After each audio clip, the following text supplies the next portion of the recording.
Jeremias capítulo 29.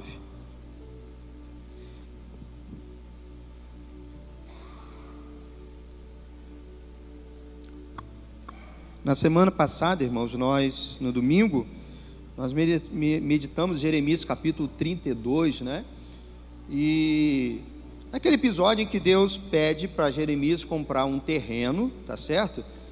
Num local em Israel, onde já não haveria aos olhos, né, humanos, naquele período em que as pessoas, né, os israelitas foram levados cativos. Que valor teria um terreno numa terra onde ninguém mais habitaria, uma terra que não tem mais dono? E Deus manda Jeremias comprar um terreno ali com o seu dinheiro, fazer toda a documentação, chamar testemunhas, e Deus diz para Jeremias: porque haverá novamente nesta terra negócios e pessoas morarão aqui, e eu trarei de volta o meu povo para esta terra. E nós aprendemos na história, né, de Jeremias, no capítulo 32, que a fé não é perder o juízo, porque eu até comecei brincando assim: ou Jeremias bateu com a cabeça e perdeu o juízo e comprar um terreno naquele lugar, ou ele era movido por fé. E essa é a opção do crente: o justo viverá pela sua fé. Tem coisas que parecem não fazer muito sentido a priori, mas faz quando você é dirigido e caminha por fé. E nós podemos aprender na semana passada que Deus tem um plano para a nossa vida. A nossa vida segue um plano ditado por Deus, um plano que Deus tem, né, para cada um de nós. E aprendemos também que mesmo quando os planos de Deus aos nossos olhos parecem uma coisa difícil, uma coisa impossível de acontecer aos olhos humanos, nós aprendemos com Jeremias quando ele diz: por acaso, Senhor, há alguma coisa difícil para ti? Há alguma coisa difícil para Deus? Nunca. Nunca há uma coisa difícil, né, para Deus. Deus está no controle da minha e da sua vida. Hoje aqui no capítulo 29 de Jeremias, é uma passagem conhecida. Nós vamos ler do verso 1 até o verso 14, e nós vamos tirar algumas lições para nós, né, nesse texto. É um texto rico, um texto que eu gosto muito.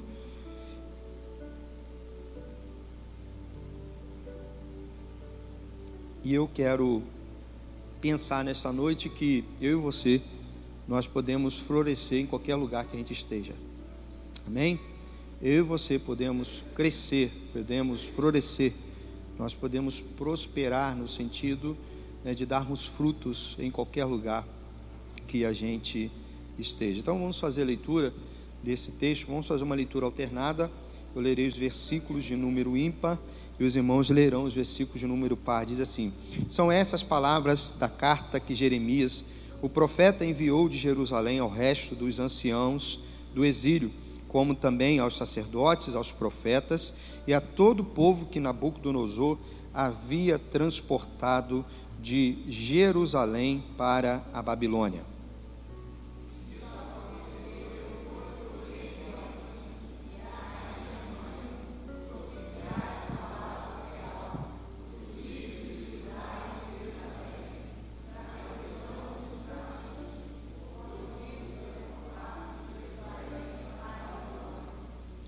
Ele enviou a carta por intermédio de Eleazar, filho de Zofá, e Gemarias, filho de Safã, né? Safã. Então deixa eu começar de novo aí, né?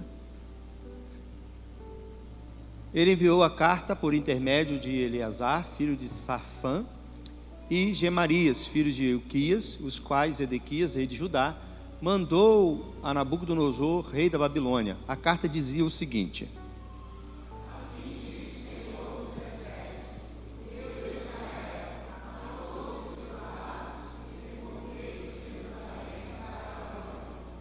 construam casas e habitem nelas, plantem jardins e comam dos seus frutos.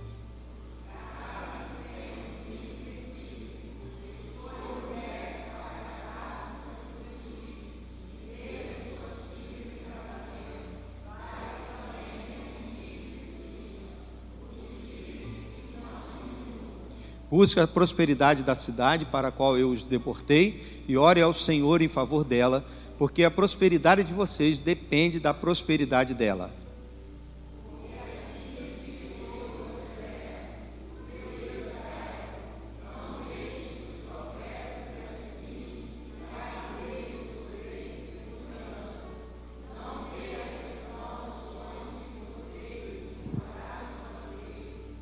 Eles estão profetizando mentiras em meu nome, e eu não os enviei, declara o Senhor.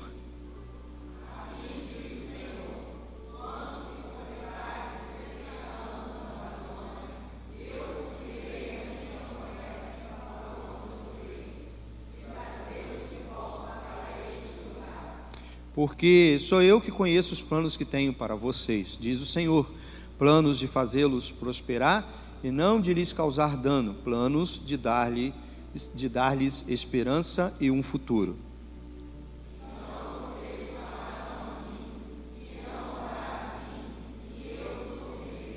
Vocês me procurarão e me acharão quando me procurarem de todo o coração. Verso 14 agora.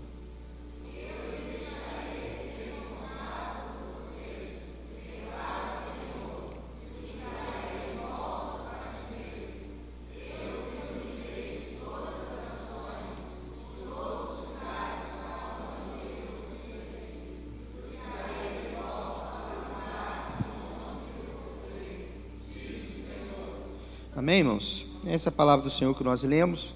Irmãos, pela Bíblia, pelas Escrituras, nós encontramos várias pessoas com a experiência de estarem vivendo e morando em lugares que eles não escolheram primariamente como sendo, né, um lugar que eles gostariam de morar, de estar.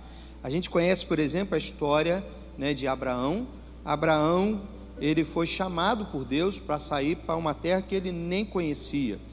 E quando a gente olha para a história de Abraão, Abraão era um homem muito rico, a sua família era uma família muito rica. Então Abraão não estava em crise, Abraão não precisava mudar da onde ele estava para ir para algum lugar, para tentar algo melhor, para tentar melhorar. Porque hoje é muito comum no nosso Brasil, né, e as pessoas mudarem de cidade, de estado, irem para fora do país, para um outro país, porque estão buscando uma alternativa para o momento que estão vivendo, e aí não veio muita perspectiva no lugar aonde estão, então tem que mudar. Então a gente vê muita história de pessoas assim, né?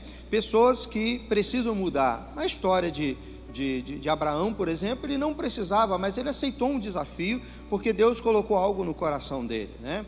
Muitos outros homens tiveram que fazer isso. Jacó teve que fugir porque, né, fez algo errado, teve que sair da sua terra. Noemi, né, e Ruth com as suas noras, havendo fome em Israel, ela vai então morar numa outra cidade, graças a Deus que ela consegue voltar para a sua terra, né?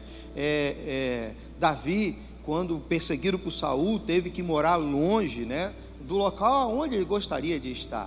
E no caso do povo de Israel, eles estão sendo forçados, ok? Arrancados à força, né, do lugar aonde estão, para poderem viver num outro lugar. Bem, a gente até poderia aceitar isso com alguma tranquilidade, que seria algo bom para Israel. Tudo bem que não queria, mas alguma coisa os forçou a ir para um outro lugar. Só que nós conhecemos a realidade, o que está acontecendo, que os forçou a ir foi um plano, um projeto de Deus que tinha na vida deles, e eles não vivendo esse propósito. Então Deus faz com que a Babilônia os arranque da sua terra e os leve para o exílio, ok? Eles não vão para tentar a vida de uma maneira que eles pudessem escolher. Eles não estão sendo tirados para tentar uma vida melhor. Eles são levados por conta do seu, né, do seu mau relacionamento com Deus, com a vontade de Deus, são levados cativos, ok? Para poder viver na Babilônia. São arrancados, deixando tudo para trás. E quando a gente pensa em deixar tudo para trás para Israel, não é só, né, a sua casa, mas a terra prometida, deixar o templo, deixar os símbolos de Israel, que lhes davam uma certa alegria, uma certa segurança, e agora eles são levados para um outro lugar, para viver em casas que eles teriam que reconstruir, porque o texto diz isso: construam casas. Eles teriam que reconstruir sua casa num cativeiro. E talvez o mais difícil, eu não sei, essa é uma leitura minha, embora se eu estivesse lá, talvez não seria essa leitura que eu teria, porque se eles estão indo para uma terra para viver fora da sua cultura, da sua religião, é porque eles não estavam vivendo bem a sua cultura e a sua religião. Porque se tivesse vivendo o seu relacionamento com Deus, no caso de Israel, eles não teriam sido tirados da onde estavam e serem levados para um outro lugar. Quando você olha na geografia, talvez alguns, isso foi citado na escola bidominical, mas quando eles foram levados de Israel, né, até a Babilônia, são mais ou menos 1.100 quilômetros, ok? De Israel até a Babilônia, e levados, arrastados, não podendo fazer aquela caminhada que eles fizeram do deserto até Canaã. Parava a hora que queria, né? Coluna de fogo durante a noite para clarear, coluna, né, de nuvem para poder dar sombra. Não, foram 1.100 quilômetros, né, caminhando a pé, porque não entenderam o propósito de Deus para a vida deles, ok? Então assim está vivendo Israel, e você pode pensar o seguinte: eles devem estar felizes da vida lá, né? Ok? Foram arrancados da sua terra, Deus já não está satisfeito com eles, estão numa terra cativa, caminharam aquele tempo todo, né, a pé. Algumas pessoas foram levadas para lugares ainda mais distantes, alguns foram levados para a própria Babilônia, como Daniel e os seus amigos, né, que era a grande capital. Outros foram levados para algumas cidades que, assim como Israel, estavam largadas. Então o rei gostava de fazer esse tipo de coisa, os reis daquela época, de espalhar as pessoas. Alguns deram sorte de ir para a Babilônia, e alguns deram o azar de ir para lugar não sei aonde, fazer o quê. Mas olhamos uma carta que está sendo designada pelo tipo de pessoa que estão aqui, e até o próprio texto diz, sendo mandada para a Babilônia, para as pessoas que de fato estão lá dentro da Babilônia, os artesãos, as pessoas mais nobres que estavam lá. E é muito comum as pessoas que têm mais condição, ou são mais intelectuais, pessoas que têm mais condição emocional de analisar um fato que está vivendo, de viver mais contrariado do que um pobre, por exemplo, uma pessoa que vive da simplicidade da vida, ok? Porque ele já aprendeu a viver da simplicidade. Então não importa o que ele está vivendo, contanto que ele tenha o que comer e beber, como diz a palavra de Deus, ele está feliz. Mas aquele que acostumou com um padrão de vida, aquele que é mais inteligente, aquele que tem mais dinheiro, ele se revolta logo. E é isso que está acontecendo. Lá no Salmo diz que eles falavam assim: como vamos cantar os hinos de Israel nessa terra? Então o Salmo diz que eles penduraram as harpas, os instrumentos nos salgueiros, nas árvores, né, que cercavam o rio ali, porque eles não queriam cantar, eles estavam revoltados. Mas dá para a gente entender. Eu acho que você também se revoltaria.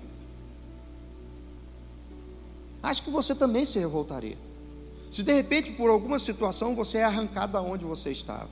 Eu passei por algo parecido pelo menos 2 vezes, ok? Pelo menos 2 vezes. Os irmãos sabem que eu nasci em Campos, eu sou campista, mas eu fui morar na região dos Lagos com 3 meses para 4 meses de idade. Então eu passei toda a minha infância, a minha fase junior, início da minha adolescência na região dos Lagos.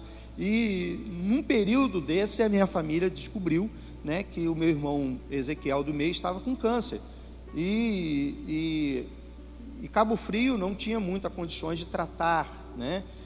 Isso tanto que não foi nem descoberto em Cabo Frio, foi num exame feito aqui em Campos. Ele estava sendo tratado como fosse reumatismo nos ossos, e quando chegou aqui se descobriu que ele tinha, na realidade, era câncer na medula óssea. E aí minha família, papai não teve outra opção a não ser trazer todo mundo e vir embora para Campos. E aquilo não foi fácil para mim, apesar de que eu passava as minhas férias de julho e de janeiro aqui em Campos.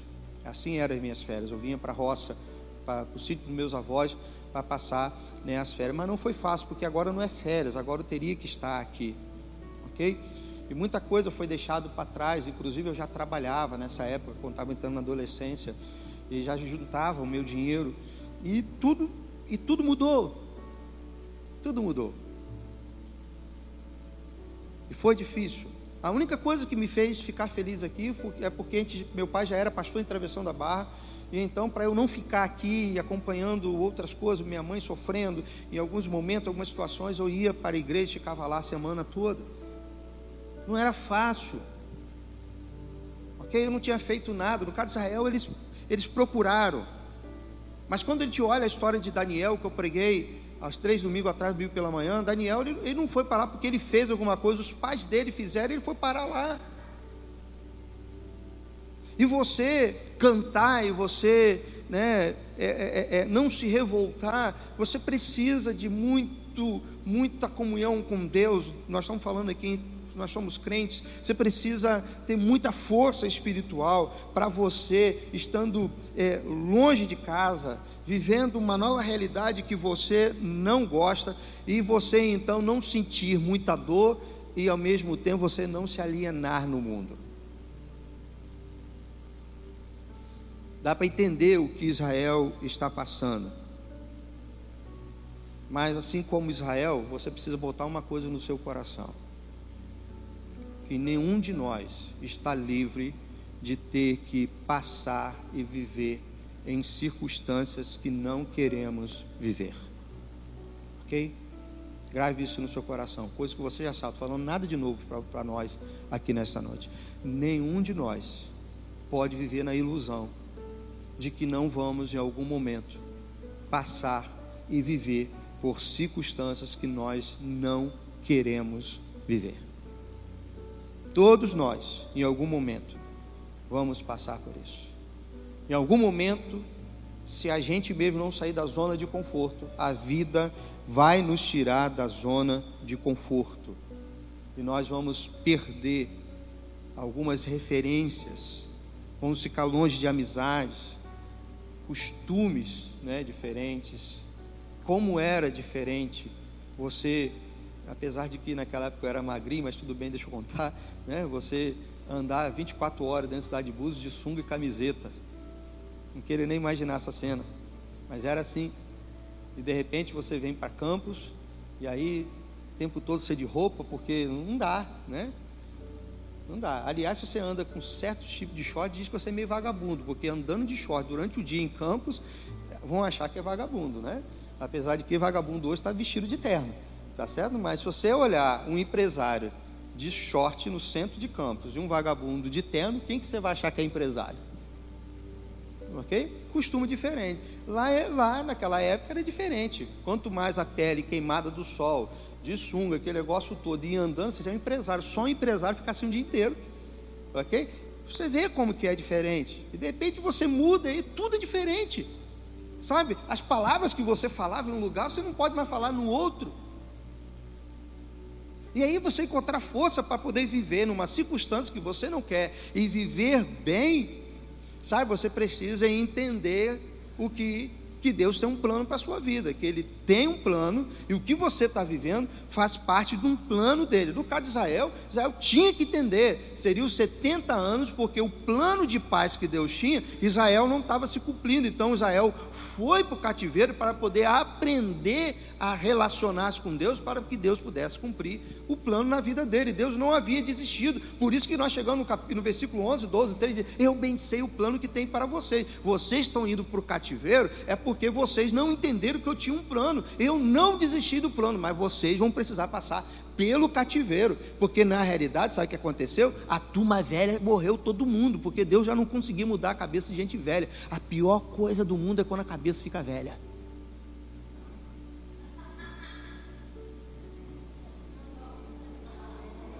A cabeça, não cabelo, lá dentro, porque tem gente nova, que tem cabeça de quê? Aliás, tem que tomar cuidado. Por que velho tem essa, né, tem isso, velha, né? Eu conheço tanto velho que é maravilhoso. O pastor Divaldo mesmo é um dele. O Nicanor, que ele está chateado, ele chega e fala: hoje eu estou, pastor, sei lá o que, ora por mim, né? Eu gosto disso, porque os outros ficam todo mundo assim, fazendo de conta que está acontecendo nada, né? Tá certo? A pior coisa do mundo é quando você já não é mais ensinável. Israel havia se tornado uma nação que não era mais ensinável. Deus não conseguia mais ensinar para aqueles. Deus leva para o cativeiro para que aquela nação aprendesse o que os velhos aprenderam. Os velhos saíram do Egito para ir para onde? Para a terra prometida. Agora Israel, os novos, vão para a Babilônia para poder voltar para a terra e aprender a valorizar aquilo que os pais não valorizaram. Literalmente eles searam o pé na jaca. Literalmente eles escorregaram. Mas Deus não tinha desistido do plano. Isso não faz parte das minhas lições para esta noite, mas isso me ensina que mesmo quando eu bagunço os planos de Deus são imexíveis.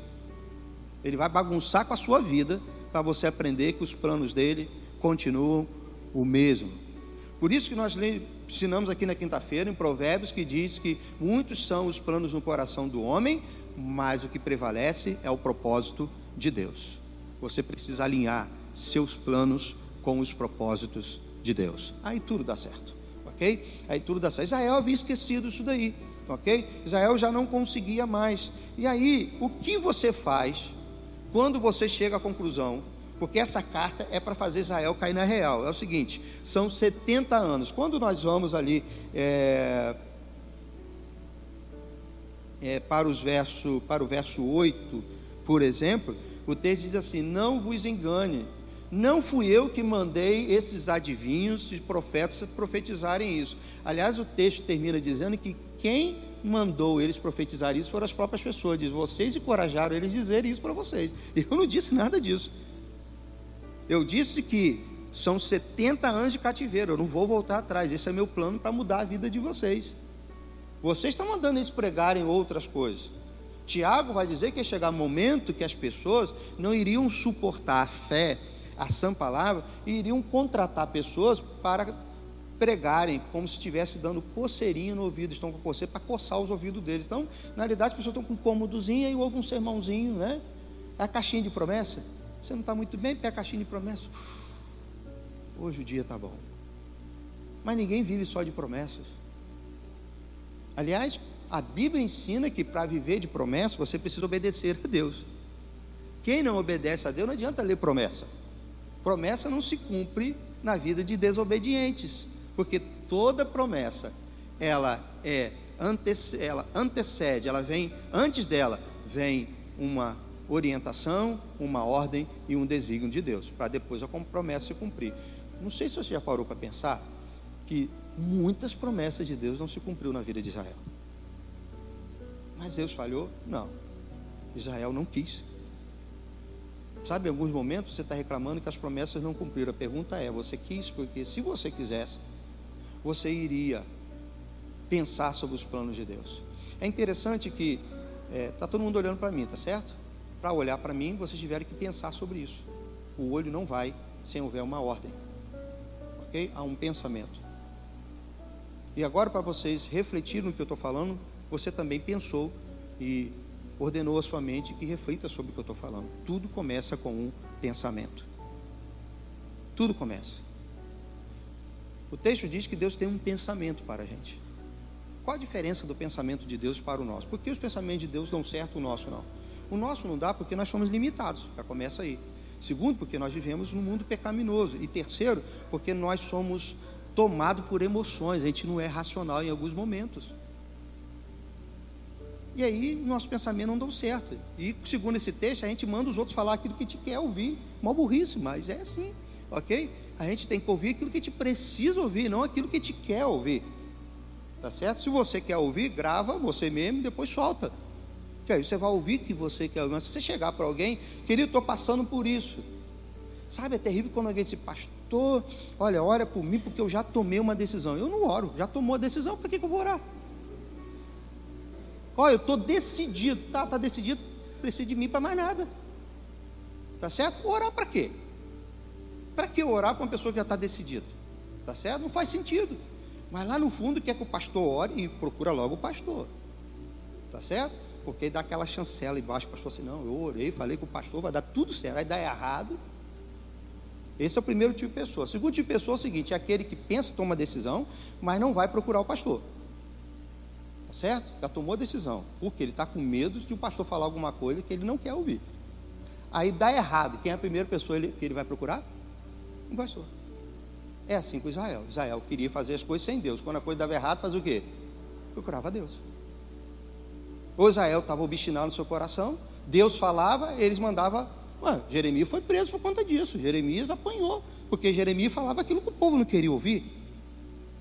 Vieram procurar Jeremias perdeu tempo. Não foi isso, não é isso que Deus está falando, não, hein?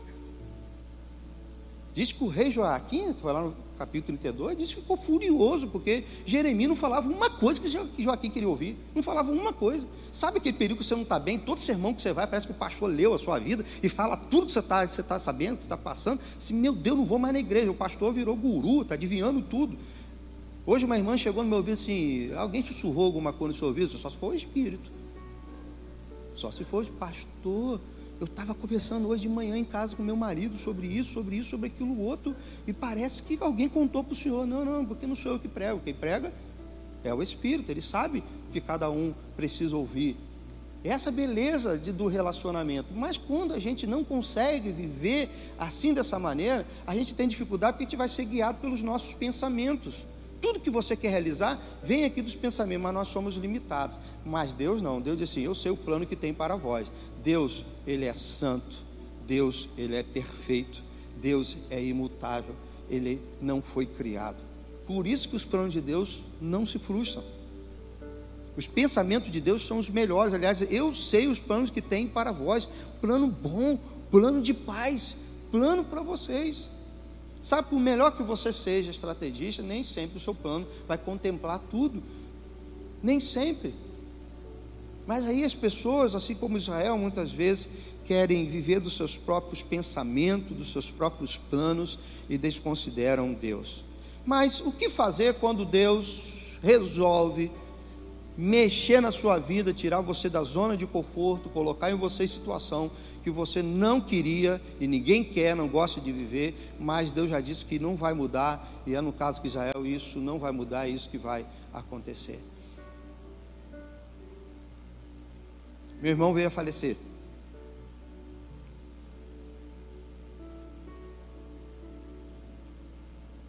E aí, a minha família já tinha se acostumado a ficar aqui em Campos. Já estava tudo arrumado.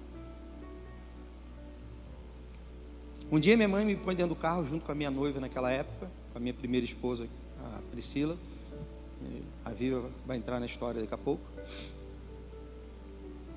Põe dentro do carro e diz assim: tá vendo essa casa aqui, que hoje pertence ao Eliezer Júnior? Você vai casar e você vai vir morar aqui. Eu tinha acabado de construir, ajudado meu pai a construir a parte de cima, onde é o colégio, onde eu iria morar. Queria morar lá, está perto do meu pai e da minha mãe, e até pela circunstância poder morar ali. Mas ela disse assim: eu te amo tanto, tanto, que eu vou atrapalhar o seu casamento. A sua esposa não vai viver perto de mim. Mas não iria acontecer, porque eu não ia conseguir ir para longe da minha mãe. Não levou 2 meses, aliás, 40 dias, a minha mãe falece num acidente. E agora eu posso voltar, de certa forma, para Búzios, me casei e fui embora. Depois de 4 anos, vivendo no lugar que eu queria viver, já não mais usando sunga e camiseta, tá? Mas comportado um pouco, mas todo dia, 3 horas da tarde, pegava minha roupa de mergulho, botava o snorkel no rosto, e antes de ir para o seminário, para fazer o seminário, 3 horas de mergulho todo dia, aqueles mares feios de Búzios, né? Quando chegava no seminário, a mente arejada. A igreja vai me chama e me tira do meu emprego e começa a me pagar o triplo do que eu ganhava e diz assim: nós só queremos você estudando e pregando. Cuidar da igreja, das outras coisas nós vamos fazer. Você só vem na igreja no domingo para pregar de manhã e de noite, até você terminar o seu seminário. E fizeram um plano de que como seria. Quando eu me tornasse pastor de fato, eu iria ganhar mais 3 vezes mais do que eu ganhava. A igreja pagando meu seminário, comprando livro, comprando roupa, coisa que eu nunca imaginei ganhar da minha vida para poder estudar. Eu sou grato a Deus, porque hoje que os irmãos recebem, os irmãos têm que louvar pela igreja de Búzios, porque eles me deram 2 anos de poder acordar 6 horas da manhã para poder só estudar, depois relaxar e ir para o estudo de novo. Assim eu vivi durante 2 anos da minha vida. Mas isso já tinham passado 2, isso está no 3º, no 4º, quando eu estou indo para o 5º ano que ser ordenado a pastor. A minha esposa vem a falecer. E eu não tenho mais nenhuma alternativa, porque apesar de não ser a 8ª maravilha do mundo, mas quando você é pastor e está viúvo, todos os olhos dos encalhados olham para você. Eu todo dia tinha alguém na minha casa querendo fazer visita lá em casa, arrumar a casa, aquele negócio todo, assim, meu Deus do céu, isso vai dar problema. Arrumei minhas malas, voltei para a casa do meu pai e disse, estou voltando, preciso sentar porque eu te conheço, qual é a hora de sair, qual é a hora de chegar, o que eu vou fazer, depois de casado com um filho, o Júnior aí com seus 9 meses, e eu me submetendo novamente ao meu pai. Mas eu já tinha aprendido com a vida, de que Deus tem planos, e Ele tem 2 maneiras de mexer com aquilo que você não gosta. Uma é quando você é rebelde, a outra quando Ele tem planos e você não consegue entender plenamente o que Ele quer. E aí Ele vai mexendo. Ele vai mexendo. E vai fazendo você viver numa zona que não é mais confortável, mas Ele tem um plano bom para você. Um plano de paz e um plano de prosperar. O que eu aprendi ao longo da vida, quando eu estou vivendo em contextos que eu não gostaria de viver? Eu queria estar vivendo em outro contexto. O que eu aprendo? E principalmente a partir desse texto. A primeira coisa que eu aprendi, é que eu precisava me lembrar todos os dias que a vida continua.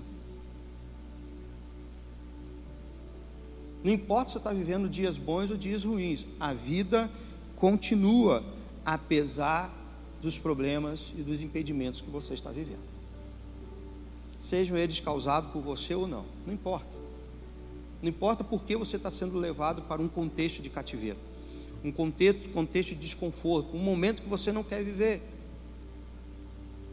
O que eu e você precisamos guardar no coração é que a vida continua. Você precisa olhar para trás, assim como eu fiz aqui agora, e lembrar que muitas situações, elas não foram do jeito que eu queria, mas minha vida não acabou, eu estou aqui ainda. Pô, passei, irmãos. Eu passei quando eu ouvi o meu avô chegando no velório do meu irmão, que havia falecido de câncer. Ele me chama lá fora, ele já estava cego. Eu disse, eu não vou entrar, só vim aqui para dar um recado. É o seguinte, o próximo sou eu, daqui a 1 mês eu vou embora. E deu 1 mês, meu avô morreu, porque ele não aguentava perder, era o neto preferido dele, querido dele. Sabe, não foi fácil. Passam-se 3 anos, a minha mãe morre. Passam-se mais 4 anos, eu perco o esposo e um filho. Aí você vai somando as coisas, você, estou vivo. Sabe, eu poderia ter tomado gadernal, podia ter batido a cabeça, dar um tiro na cabeça, mas eu aprendi com a vida, no meu relacionamento com Deus, eu aprendi que a vida continua. Se você está respirando, é porque a vida continua para você. Não importa em que contexto você está vivendo, a vida continua, independente dos problemas. Nós não vamos discutir os problemas do impedimento que agora, talvez você vai dizer, mas são reais. Eu não estou discutindo isso, estou discutindo que independente, você vai passar por isso. Você vai ultrapassar esses momentos, e a vida, ela vai continuar. O que parece ser o fim, não será o fim na sua vida, assim que eu creio. Não será o fim. A segunda coisa que eu guardo no meu coração, porque graças a Deus sou cristão desde novo, desde criança, e vivi no contexto da misericórdia e da graça de Deus. A segunda coisa que eu tenho aprendido é que algumas coisas que eu queria podem morrer, alguns planos podem morrer, pessoas podem morrer, mas a graça de Deus não morre, a misericórdia de Deus não morre. A misericórdia e a graça de Deus nunca vai para o UTI, nunca vai para um cemitério. Aliás, é isso que Jeremias vai dizer nas suas lamentações: quero trazer à memória aquilo que me dá esperança. Ele diz: as misericórdias do Senhor são as causas de não sermos consumidos. A graça de Deus, ela não morreu. Deus continua vivo, pronto para nos ajudar, pronto para nos sustentar e pronto para nos animar, quando nem merecíamos isso da parte dele. A ordem de Deus aí no versículo 5 foi muito simples, é o seguinte: a vida continua, construam a casas, habitem nelas, façam jardins. Eu gosto dessa expressão, plantem jardins. Quem vai plantar jardim se não entende que vai ter que ficar na casa? Tá certo? Eu caí na asneira e vi de plantar um jardim lá na casa de Búzios, né? Virou uma selva, porque nós não estamos lá para cuidar. É uma asneira você plantar jardim onde você não vai ficar. Mas por quê? O nosso coração, irmãos, sempre foi assim, né? Vamos voltar. Quando Ezequiel não era nascido ainda, a gente pode contar, um domingo como esse, era certo da gente terminar o culto, a gente pegar o carro e ir para a Rua das Pedras, dar uma caminhada, comer uma pizza, dormir das 4 às 6, pegar o carro e vir embora e trabalhar. Você faria isso no programa de índio? Mas quando você está assim, naquela luta com Deus, por que me fez construir uma casa, né, vô? Por quê? Né? O que vai acontecer? Aí você fica, né, com o seu coração. Aí a primeira coisa que você faz é construir um jardim, você tem que ir lá, ou botar um cachorro na casa, porque tem que ir lá, uma galinha, né, porque você tem que ir lá cuidar. E quando Deus diz para eles: plantem um jardim, dizendo: olha, tem planta aí que vai demorar muito tempo, aliás, o jardim vai ficar bonito, são 70 anos, você tem 70 anos para fazer um jardim maravilhoso, aonde vocês vão construir a casa de vocês. Ok? A vida, ela continua e Deus quer te animar. Ele diz lá: planta jardins, come os frutos. Isso, não deixem de trabalhar, não fiquem de braços cruzados, não se entreguem, a vida continua. Amém? Quando você estiver num contexto que dá aquela vontade de tomar aqueles comprimidos, está entendendo? Para não acordar. Deixa eu falar uma coisa para você. Se você não morrer de overdose, em nome de Jesus não vai, mas o efeito do comprimido vai passar e você vai acordar. Você pode tomar mais uma caixa de comprimido, você vai dormir mais umas 2 semanas, mas no final de 2 semanas você vai fazer o quê? Vai ter que acordar, porque Deus ainda tem plano para a sua vida. Deus ainda tem plano para a sua vida. A graça dele não acabou, a misericórdia dele não acabou. Sabe qual a terceira coisa que eu aprendo com esse texto, com esse episódio? É que não é o lugar que nos faz, mas a pessoa faz o lugar em que mora. Por isso que Deus diz: construam, façam jardins, comam do frutos, tenham filhos. Ainda diz assim, acho que está no verso 6, né? Está aí dizendo assim, ó, e não poucos, hein? Ok? Está dizendo o seguinte: não para de fazer planos não, porque você precisa ter planos para a sua casa, planos para a sua família. Ele diz: olha, é o seguinte, você vai lá para a Babilônia e pega a Babilônia e faz o melhor lugar do mundo. No verso seguinte ele vai dizer assim: e ore pela Babilônia, busca a prosperidade da cidade, ore pela paz da cidade, ok? Faça com que Babilônia vire o melhor lugar do mundo para você. Olha o que o texto está dizendo: dependia do rei da Babilônia construir a casa, construir jardim, comer, ter filhos, prosperar, orar lá, depender do rei da Babilônia? Não. O que está dizendo? Só depende de você. Mas Senhor, eu não estou na terra prometida, eu não estou na minha cidadezinha, eu não estou onde eu quero estar. Preste atenção, Deus não está preocupado com isso. Ele quer que aonde você esteja, você floresça. Aonde você estiver, você floresça. Nesse tempo que eu estou em Campos, eu morei definitivamente em 2 lugares chamados os piores lugares de Campos, pelo menos na minha época. O primeiro foi Parque Aurora, que tem um apelido carinhoso de PA, ok? Nunca vi ninguém morto lá, diz que morria todo dia um. Eu já andei por aquela praça do Parque Aurora ali, não vi ninguém morto por lá. De vez em quando eu vi dizer que morreu alguém, que alguém foi preso, mas eu não vi. Você viu lá, Teles? Vê, Leal, você vê por lá? Aqueles lugares bravos lá, vê lá a tela, né, que mora lá perto, né? Se tem, eu não vi. Isso não me impediu de construir uma casa, de ter uma família lá, não me impediu nada. Aí resolvo mudar para lá, para um lugar melhor, dar o melhor para a minha família. Aí eu vou para o Novo Jockey, ao lado do condomínio Rosa Montezano de Oliveira, a avó do garotinho, ok? Aquele condomínio lá das casinhas lá embaixo. Minha casa fica do lado lá. Cadê o pessoal que vai sair lá em casa, que sai 4 horas da manhã? Vocês já viram alguma coisa lá assim? Gente morto? Nunca viu nada lá? Esse dia eu vi uma rajada de tiro. Eu acho que eu vi. Não pode, aqui não tem isso. Ó, fala de vive. Aqui não tem isso. Sabe? Teve, filho? 3? 12? Naquele dia morreram 12? 12 tiros, você contou, né? Eu nem perco tempo contando. Sabe por quê? Deus me chamou para lá. O que eu tenho que fazer? É preocupar com os 12 tiros que estão dando? Qual é a ordem de Deus quando você está no lugar? Esquece que é cativeiro, esquece, talvez você mora no centro de Campos, não faz nenhuma diferença. Ok? Já morei ali no centro de Campos, não faz nenhuma diferença. Ok? Faz nenhuma diferença. O texto diz o seguinte, ó: busque a prosperidade e a paz do lugar onde você está. Você faz a diferença onde você mora. Você faz o lugar. O lugar não é ruim no externo, o lugar é ruim aonde? Aqui dentro, ó. Aqui dentro. É isso que faz a diferença. É isso que nós precisamos guardar no coração.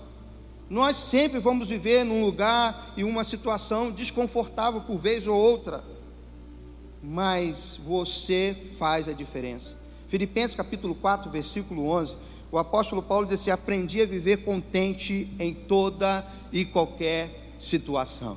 Aprendi a viver contente em toda e qualquer situação. Sabe de onde foi que Paulo escreveu essa carta? Você se lembra? Como é que o apóstolo Paulo estava?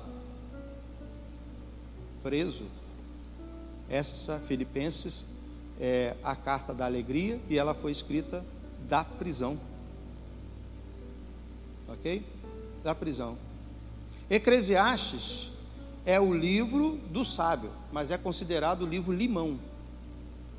Porque tudo assim, tudo é vaidade. Tudo que é bom é vaidade para o sábio. Já percebeu lá? Nada é de valor, a não ser quando ele chega no momento de assim: eu aprendi que o que é bom para o homem é temer a Deus. Ainda bem que dá para tirar alguma coisa assim de boa, mas tudo que ele via, aproveitar a vida, é vaidade, é vaidade, construir, tudo é vaidade.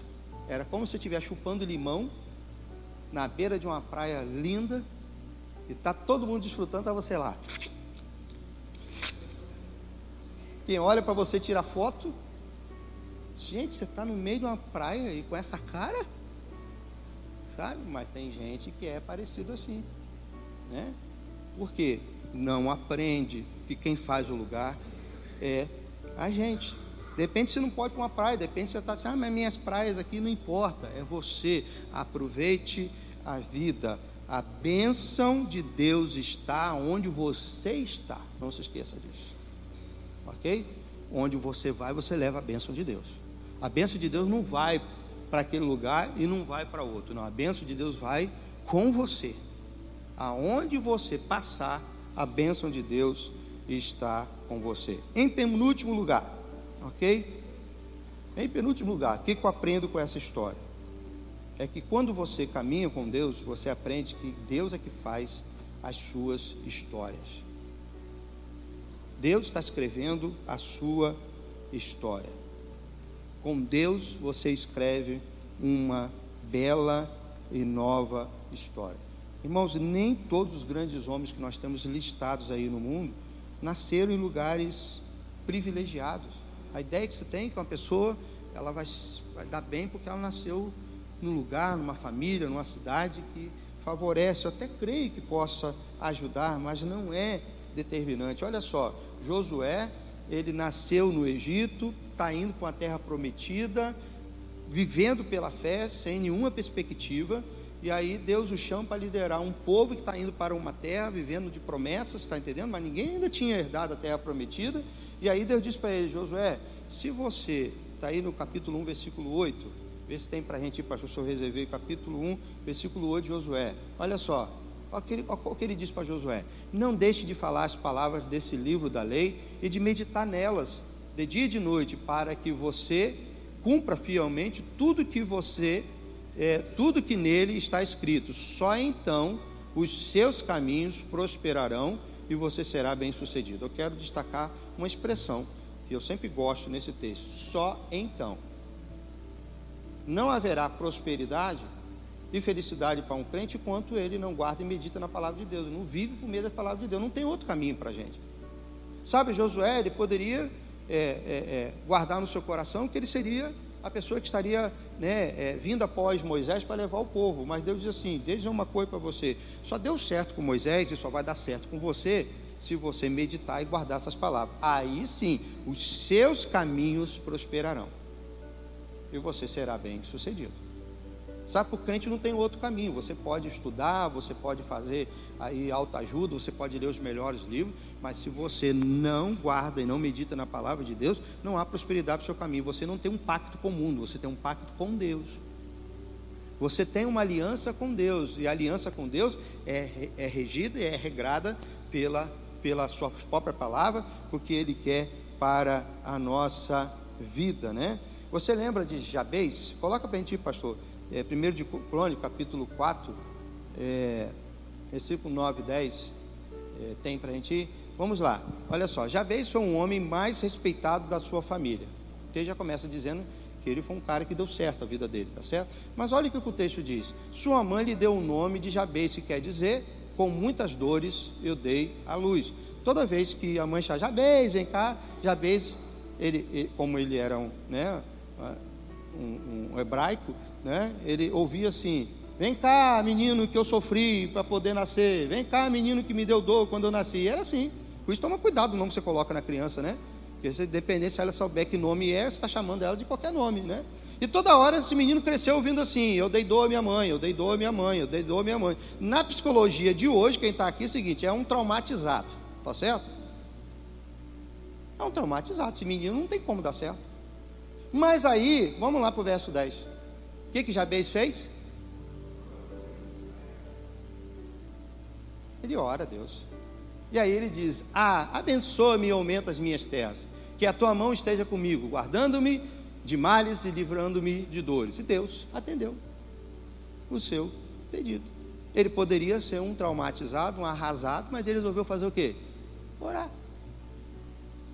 Essa é a diferença de quem anda com Deus. Não é mágico, mas é promessa da parte de Deus. Se você alinha os seus propósitos com os propósitos de Deus, Deus vai te abençoar. Deus vai te abençoar. A nossa prosperidade, o nosso sucesso não depende do lugar, não depende dos privilégios, depende da sua sociedade com Deus, de como você anda com Deus. Versículo 13 e 14 do texto de Jeremias 29 diz: vocês me procurarão e me acharão quando me procurarem de todo o coração, e eu me deixarei ser encontrado por vocês. Vocês vão encontrar, porque vocês vão procurar, e eu vou deixar que vocês me encontrem. E em último lugar, o que eu aprendo sobre os momentos que eu estou vivendo que não me são agradáveis, né? O que eu aprendo? Eu aprendo que quando eu entendo que eu tenho um relacionamento com Deus, um tipo de sociedade com Deus, eu posso, olha só, sem nenhuma infantilidade e sem nenhuma espiritualidade exagerada, eu posso pressupor o melhor de qualquer situação que eu estou vivendo. Deu para entender? Se eu ando com Deus, se eu entendo o meu relacionamento com Deus, eu posso supor o melhor de qualquer situação. Eu posso imaginar que Deus tem um plano bom para mim. Aliás, não só imaginar, é isso que o texto diz. Eu sei o que eu penso sobre vocês. Eu gosto porque Jeremias não vai usar a expressão que Deus sonha. Algumas pessoas no sermão se emocionam. Os sonhos, que esse texto diz que Deus não tem sonhos. Deus tem planos, Ele pensa sobre você. Ele está pensando sobre a sua vida. Ele pensa sobre você. Ele vai dizer, você talvez não entenda. Dentro do meu pensamento, o que é viver esses momentos desconfortáveis na vida. Mas eu sei os planos que tenho para você. De paz, planos bons, de prosperar, dar um futuro melhor. E aí ele diz, sabe como é que vocês vão enxergar isso?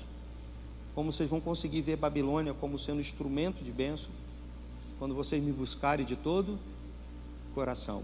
E aqui eu quero caminhar para o meu final, dizendo o seguinte, que crente, ele tem que tomar muito cuidado, que muitas vezes ele ora porque é crente.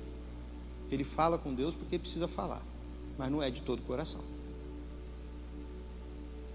É o caso parecido de procurar, né, Deus e o pastor para orar para uma coisa já está decidida. Não é assim.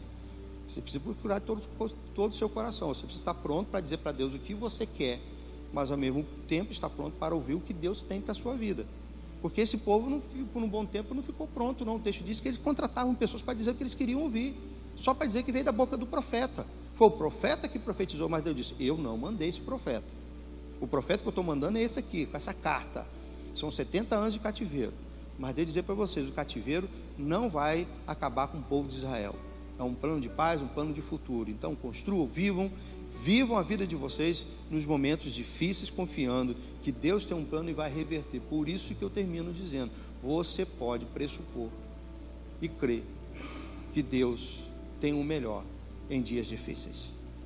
Meu pai tem uma placa no seu escritório que eu gosto muito. A placa diz assim, Senhor, não me permita ver na oportunidade uma dificuldade, mas permita-me sempre ver na dificuldade uma oportunidade.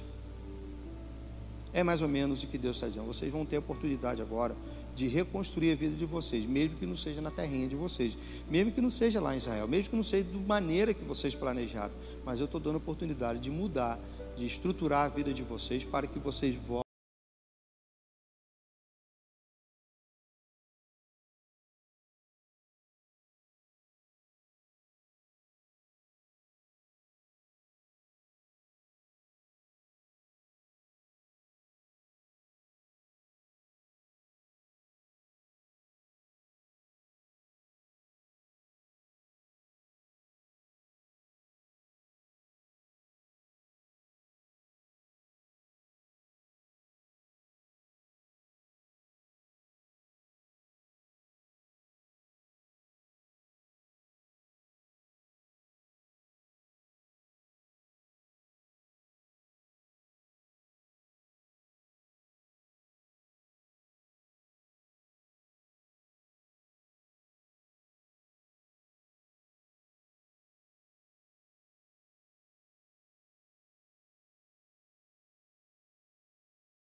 Que sei os pensamentos tenho a vosso respeito, diz o Senhor, pensamentos de paz e não de mal, para vos dar um fim que desejais, né?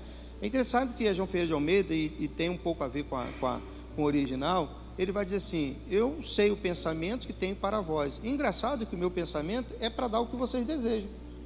O que o povo desejava? Voltar para Israel. E Deus queria isso também. Todas as vezes que nós queremos o que Deus quer, mesmo que haja um contratempo, você pode ter certeza que vai se cumprir. Aí Deus disse, vocês vão me buscar, sabe por quê? E vão encontrar o que eu quero que vocês querem. Agora, eu não quero vocês lá sem estarem preparados, porque vocês perderam o tempo, não se prepararam, perderam a primeira oportunidade. Mas agora vocês vão ter a segunda oportunidade. E no cativeiro vocês vão aprender a viver lá em Israel. Eu quero isso para vocês, mas precisa passar por esse momento que vocês estão vivendo. Então não quer dizer que Deus simplesmente quer frustrar você. Talvez Deus tenha o mesmo planos que você tem, só que você precisa ser preparado para passar por esse momento. É por isso que nós devemos ter alegria quando passarmos por provas, porque as provas nos preparam para sermos íntegros, completos e sem faltar nada. Porque Israel não estava íntegro e não aproveitou o primeiro momento que teve na terra prometida. Então muitas vezes nós não estamos preparados e forçamos a barra, ou não nos preparamos. Mas aí Tiago diz: não se alegre quando Deus provar você, porque a prova, ela tem uma ação completa, ela vai preparar você. Você não pode reclamar de prova, nem pode pedir para Deus tirar a prova. Aliás, manda Ele aumentar a prova, mais questões. Deus, manda mais, me prepara, me prepara. Nós queremos alguma coisa, não queremos? Nós queremos, Pai, nós temos projetos juntos. Então me prepara, mas para isso você precisa aprender que mesmo nos momentos difíceis, Deus está conduzindo a vida não acabou, e Ele continua tendo plano para você, e você precisa fazer com que o lugar e o momento que você esteja seja o melhor, porque isso só depende de você, não depende de mais ninguém, só depende de você, para viver em paz, prosperidade e bem, aonde você está. Vamos descartar por enquanto que não é o que você quer, mas Deus quer a mesma coisa. Deus quer te levar no mesmo lugar que você quer. Mas será que hoje é o momento?